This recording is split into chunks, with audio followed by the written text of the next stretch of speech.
Bienvenue sur jean-pierre-villade.com. Je vous propose un nouveau tutoriel sur EBP Bâtiment Pro V14 sur la création des familles clients et fiches clients. Dans le menu Données, la première chose que je vous conseille avant de créer les clients prospects, c'est de créer ce qu'on appelle les familles clients prospects. C'est vraiment très intéressant par rapport à vos statistiques de chiffre d'affaires. Vous aurez tous les mois, soit une vision détaillée de votre chiffre d'affaires, notamment par rapport aux clients, ou plutôt une vision plus globale par rapport aux familles clients, si par exemple vous êtes dans une activité de bâtiment où vous travaillez soit pour les entreprises, soit pour les particuliers, les collectivités, tout ce qui est syndic par exemple, ou association, et bien si vous créez ces familles correspondantes tous les mois, vous connaîtrez la répartition de votre chiffre d'affaires par rapport à ces familles. Donc c'est ce que nous allons faire. Tout d'abord, avant de créer des clients, nous allons créer des familles clients. Donc ça peut être, admettons, particulier.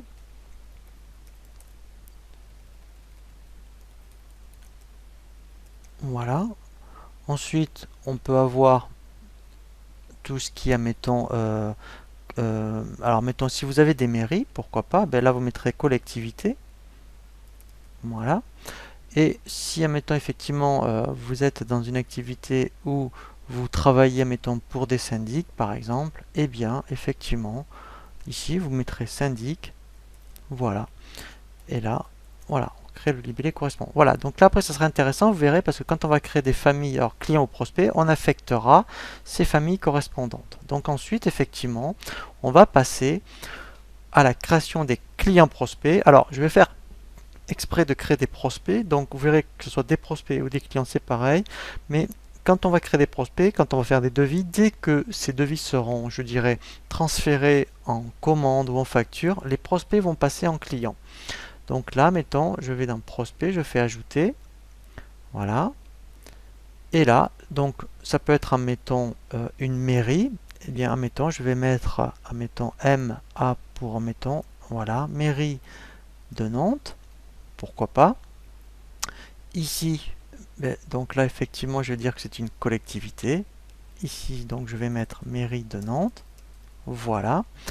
Donc après je vais mettre l'adresse. Voilà.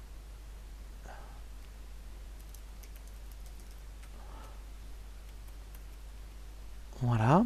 Donc les chantiers, alors on verra justement, donc là par défaut je vais mettre que c'est la mairie, mais vous verrez qu'on peut après définir d'autres, je dirais, adresses de chantier. Ensuite, dans l'onglet gestion, je vais affecter les modes de règlement. Donc là, d'où l'intérêt d'avoir créé au préalable toutes les conditions de règlement dans le menu données. Donc là, par défaut, il me met bien le compte comptable. Ça, c'est un tutoriel qui vous est proposé sur les paramétrages des options du dossier, où on voit vraiment cette affectation.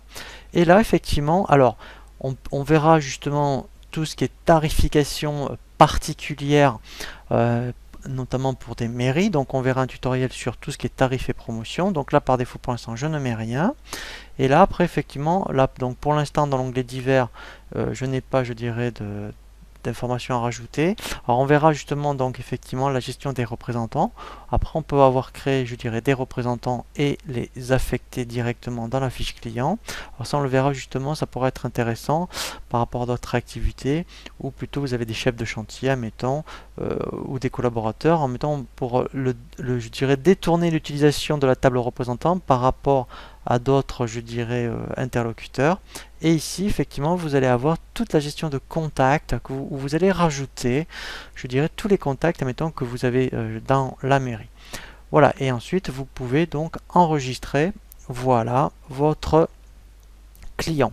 Voilà, donc là, c'est un prospect en l'occurrence. Donc ensuite, après, on verra comment, effectivement, passer d'un prospect en client. Voilà pour le tutoriel sur la création des familles clients et clients. Je vous dis à très bientôt sur jean-pierre-villade.com pour un nouveau tuto.